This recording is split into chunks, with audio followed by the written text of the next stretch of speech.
मेरे प्यारे साथियों, आज सभी का इस वीडियो में स्वागत है। आज हम बात करेंगे कि बीएचईएल में जो वैकेंसी निकली है, इसमें आपकी सैलरी कितनी बनेगी, इस सैलरी में आपको क्या क्या मिलेगा, कौन कौन से अलाउंसेस मिलेंगे, कितना आपका यानी कि पूरा टोटल सैलरी जो बनेगा वो कितना क्या बनेगा, आपको क्या क्या उसमें मिलेगा, क्या क्या नहीं मिलेगा, पूरा का पूरा बात करेंगे। यानी कि इस वीडियो का मेन मेरा उद्देश्य यही है कि आपको पूरा ये पता चल जाए कि हमारी सैलरी कितनी मिलेगी, पहले साल में हमें कितनी मिलेगी, जब एक साल हमारा कवर हो जाएगा तब कितनी मिलेगी। तो मैं आपकी जानकारी के लिए बता दूं कि बीएचईएल में जो भर्ती की जाती है वो एक साल तक ट्रेनिंग चलती है। पहली साल ट्रेनिंग चलेगी, तो पहली साल में ट्रेनिंग में आपको फिक्स पैसा दिया जाएगा।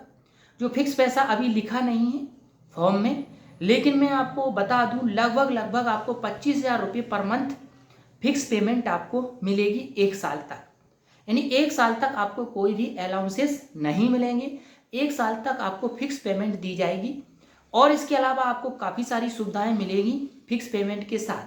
उसके लिए मैं एक सेपरेट वीडियो बनाऊंगा जिसमें मैं हॉस्पिटल बताऊंगा, कमरे के बारे में बताऊंगा और जो भी जानकारी हो बताऊंगा। आज मैं केवल पेमेंट की बात करूंगा। तो पेमेंट की बात मैंने एक आपको बात बता दी, आपका एक डाउट क्लियर हो गया कि एक साल तक आपको फिक्स पेमेंट दी जाएगी और एक साल के लिए आप अस्थायी कर्मचारी के रूप में भर्ती किए जाएंगे।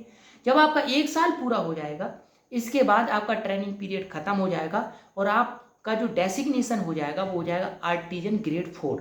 यानी आप किस में भर्ती हो जाएंगे, एक साल तक आपको फिक्स पेमेंट मिलेगी और फिक्स पेमेंट मिलने के बाद आपका एक साल जैसे ट्रेनिंग पीरियड खत्म हो जाएगा तो आप हो जाएंगे आर्टिजन ग्रेड 4। आप किस में जाएंगे, आर्टिजन ग्रेड 4 में आप परमानेंट हो जाएंगे। फिर आपको सारे अलाउंसेस मिलना स्टार्ट हो जाएंगे। तो उसी अलाउंसेस का मैं आपको बताऊंगा क्या क्या कैसे अलाउंस मिलेगा। जो आपने अभी नोटिफिकेशन पढ़ा था बीएचईएल का, तो उसमें एक लाइन लिखी थी कि आप जो आर्टिजन ग्रेड 4 में जब होंगे तो आपको 29,500 एक जगह लिखा था, 29,500 से लेकर 65,000 ऐसा कुछ लिखा था। मुझे एक्यूरेट कोई वर्ड जो है 65,000 का याद नहीं आ रहा, लेकिन आगे लिखा हुआ था कि आपको पे स्केल 29,500। तो मैंने 29,500 लिख दिया। ये क्या होता है जो पे स्केल लिखा होता है, जैसे मान लीजिए पे स्केल लिख दिया 29,500 से लेके 65,000 तक, तो आपका शुरुआती जो स्केल होगा, शुरुआती जो बेसिक पे होगा वो शुरू वाला होगा 29,500। तो आप जब एक साल बाद परमानेंट हो जाएंगे तो आपका जो पेमेंट बनेगा उसका जो बेसिक होगा, एक फॉर्मूला जो बनता है बेसिक पर, वो 29,500 पर बनेगा। तो देखिए मैंने पहले नंबर पे क्या लिख रखा है, पहले नंबर पे लिख रहा है बेसिक पे। बेसिक पे मतलब जो मेन पैसा है बेसिक, जिस पे सारी अलाउंसेस मिलेंगे, वो मेन जो है पैसा रहेगा वो 29,500 रहेगा जो लिख के दिया है उसने। तो एक साल बाद आपको 29,500 तो ये मिलेगा, बेसिक पे मिलेगा। अब जो डीए होता है, आपने सुना होगा, आप यदि नौकरी करते हैं या नौकरी के लिए तैयारी करते तो सुनते रहते हैं। तो डीए होता है जो महंगाई भत्ता होता है। डीए का मतलब होता है महंगाई भत्ता। ये कितना मिल रहा है अभी बीएचईएल में, 49% मिल रहा है। जो सेंट्रल गवर्नमेंट की नौकरियां हैं उसमें 55% चल रहा है, लेकिन बीएचईएल जो है पीएसयू है। आप सभी जानते हैं बीएचईएल क्या है, पीएसयू है। पीएसयू मतलब पब्लिक सेक्टर अंडरटेकिंग, इसका अलग से चलता है। तो अभी कितना चलता है, 49% चल रहा है। अभी 49% जो डीए मिलेगा, महंगाई भत्ता मिलेगा, वो इस पर मिलेगा। तो मेरे पास है कैलकुलेटर, मैं कैलकुलेटर में निकाल के बता देता हूँ कैसे निकाला जाता है, वो बताता हूँ आपको।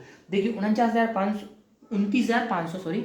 तो हम लिखेंगे सबसे पहले 29,500 मैंने लिख दिया।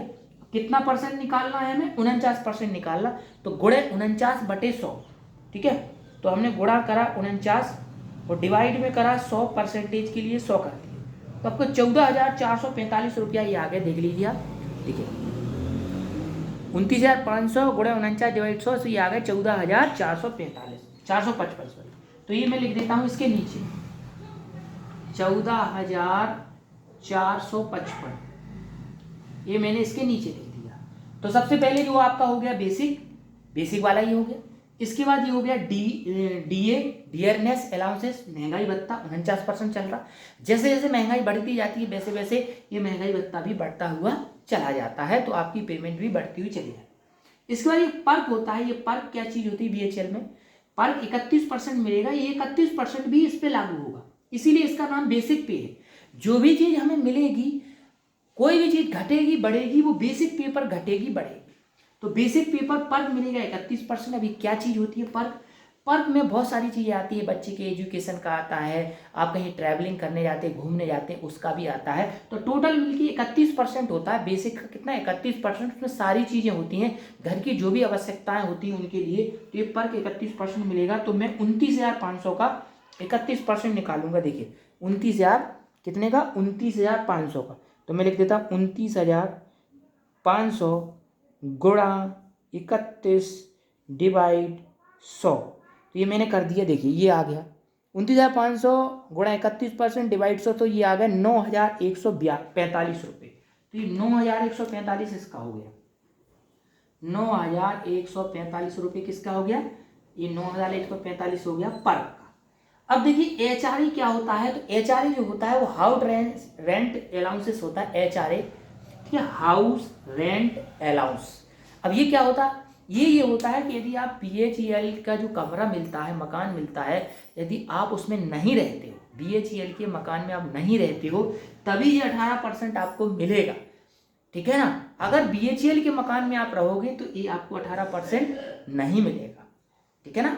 तो आपको अब आप कहोगे भैया हम तो BHEL के मकान में रहेंगे तो हमको नहीं मिलेगा। तो मैं एक ओरली जोड़ के बता रहा हूं कि आपका हाईएस्ट पेमेंट कितना बन सकता है ज़्यादा से ज़्यादा। तो ये HRA जो है 18% मिलेगा। ये भी धीरे धीरे बढ़ता रहता है, पहले 14 था, फिर 16 हुआ, फिर 18 हुआ, अभी 20 हो जाएगा। तो धीरे धीरे बढ़ता रहता है। इसी तरीके से पेमेंट हमारी बढ़ती रहती है। तो जैसे हम उसमें नहीं रहते हैं, BHEL के क्वार्टर्स में, मकान में नहीं रहते हैं, तो 18% ये मिलेगा। तो मैं 18% ये निकाल देता हूँ 29,500 का। देखिए हर बार हम 29,500 का ही निकालेंगे क्योंकि बेसिक उसी पे लागू होता है, इसलिए उसका बेसिक पे होता है। 29,500 का 18% हम निकालेंगे तो गुणे 18 डिवाइड 100 कर देते हैं। तो ये आ गया 5,310 रुपये। तो 5,310 रुपये ये आपको मिल जाता है, 5,310 रुपये। यदि आपका घर का मकान है तो आप घर के मकान में रहिए तो आपको HRA मिल जाएगा, या आप घर का मकान नहीं किराए से भी रहोगे तो आप किरायानामा लगा दोगे BHEL के अंदर, तो BHEL आपको 5,310 रुपये रहने के लिए देगी।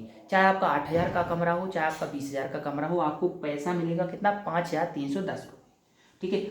अब एक प्रोत्साहन राशि भी BHEL में दी जाती है, प्रोत्साहन राशि। लेकिन प्रोत्साहन राशि के लिए आपको काम करना पड़ेगा, ईमानदारी से मेहनत करना पड़ेगी, उसी को मिलेगी। अब आप कहोगे भैया हमें मेहनत नहीं करना, हमें तो मक्कारी करना, तो आपको ये प्रोत्साहन राशि नहीं दी जाएगी। तो ये मैक्सिमम 2,400 रुपये मिल जाती है, मैक्सिमम 2,400 रुपये ये मिल जाता है। यदि आप महीने में अच्छे एफिशिएंसी से काम करते हो, जॉब कार्ड वगैरह भरते हो, तो आपको 2,400 रुपये मिल जाएगा। इसका नाइट ड्यूटी का पर नाइट का, जैसे नाइट ड्यूटी लगती है तो 175 रुपये मिलता है। अब आप कहोगे भैया हमारी नाइट ड्यूटी ना लगी, तो मैं ये मैक्सिमम पेमेंट का आप लोग बता रहा हूँ कि आपका 1 साल बाद कितना पेमेंट बनेगा ट्रेनिंग खत्म होने के बाद, जब आप आर्टिजन ग्रेड 4 में पहुँच जाओगे। तो आपकी देखिए जो नाइट ड्यूटी होती है वो लगातार नहीं करवाई जाती है, महीने में जो है आधी ड्यूटी डे होती है, आधी ड्यूटी नाइट होती है।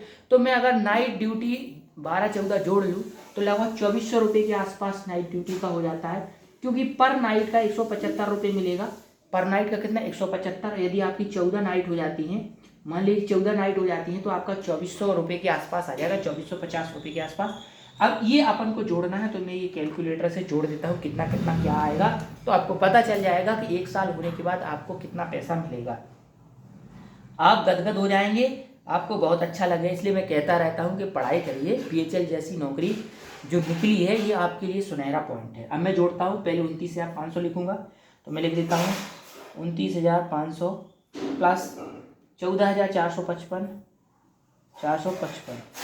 प्लस 9,145 प्लस 5,310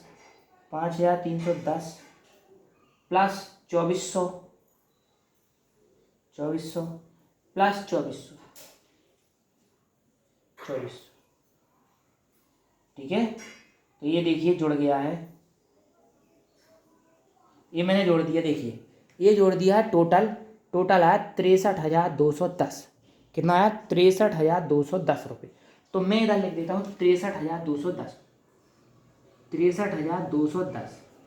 हाईएस्ट पेमेंट आपको 1 साल के बाद ये मिल सकती है 63,210। लेकिन आप कहो भैया हम नाइट ड्यूटी ना करें, तो नाइट ड्यूटी नहीं करोगे तो ये 2,400 रुपये एक माइनस कर दीजिए। आप प्रोत्साहन राशि ना ले पाए तो आप 2,400 रुपये घटा दीजिए। आप BHL के क्वार्टर में रहोगे तो 5,000 ये घटा दीजिए, तो लगभग आपका 10,000 रुपये इसमें से कम हो जाएगा। कितना? 10,000। ठीक है, 5,300, फिर 2,000, 2,000, 9,000, तो ये हो गया 50,800, 1,100 लगभग ये हो, तो लगभग 10,000 रुपये आपका कम हो जाएगा। तो यदि आप नाइट ड्यूटी नहीं करते हो, प्रोत्साहन राशि भी नहीं लेते हो, पर प्रोत्साहन राशि तो लेना ही पड़ेगी। क्यों? क्योंकि आपको काम करना पड़ेगा, काम नहीं करोगे तो आपको बाहर कर दिया जाएगा। ठीक है, तो काम तो आपको करना ही पड़ेगा। ठीक है, काम करोगे तो ये मिलेंगे। मेनली ये मैं समझ लिया कि आपने नहीं लिया प्रोत्साहन राशि, आप BHL के क्वार्टर में रहे तो आपका 10,000 रुपये कम हो जाएगा। तो लगभग इसका पेमेंट आपका 53,000 के आसपास आपको 1 साल के बाद, आप यदि इन 3 चीज़ों को नहीं भी लेते हो फिर भी आपको 53,000 पेमेंट मिलेगी। पर मैं आपसे विश्वास करता हूँ आप इन सब चीज़ों को लोगे, इसलिए आपकी 1 साल बाद पेमेंट बनेगी 63,210 रुपये। और जैसे जैसे हर साल होता जाएगा तो आपका ये बेसिक बढ़ता जाएगा। हर साल आपका 3% बेसिक बढ़ेगा। जब ये 3% बढ़ेगा तो ये सारी चीज़ें भी क्या हो जाएंगी? बढ़ जाएंगी। और हर 4 साल बाद प्रमोशन होगा तो ये 6% बढ़ेगा। ठीक है, हर 1 साल में ये 3% बढ़ेगा। तो आपका जब ये बेसिक बढ़ेगा तो ये चीज़ें बढ़ेंगी, तो आपकी पेमेंट बढ़ेगी। और हर चौथे साल जब प्रमोशन होगा तो ये 6% बढ़ेगा, तो ये बहुत ज़्यादा बढ़ेगा। 6% में काफ़ी बढ़ जाएगा, और जब ये काफ़ी बढ़ जाएगा तो ये चीज़ें बढ़ जाएंगी। तो इसी तरीके से धीरे धीरे आपकी पेमेंट बढ़ती हुई चली जाएगी और आपको कोई भी दिक्कत ज़िंदगी में भविष्य में नहीं होगी। तो इस तरीके से आप लोगों का मन था कि भैया बताइए कि पेमेंट कितनी क्या बनेगी, तो मैंने आप लोगों को बता दिया। इसमें थोड़ी बहुत कुछ त्रुटियाँ भी हो सकती हैं, तो त्रुटियों को दरकिनार करते हुए आप इस समझ गए होंगे, तो आप समझ करके आप पढ़ाई में आप लग जाइए। क्योंकि यदि आप पढ़ोगे तभी ये बेसिक DA पर वगैरह HRA वगैरह मिलेगा। अगर नहीं पढ़ोगे तो ये सब देखते रहोगे। यही सच्चाई है, यही सब कुछ है। तो मस्त रहें, खुश रहें, पढ़ते रहें। आज के लिए इतना ही। जय हिंद, जय भीम, जय भारत।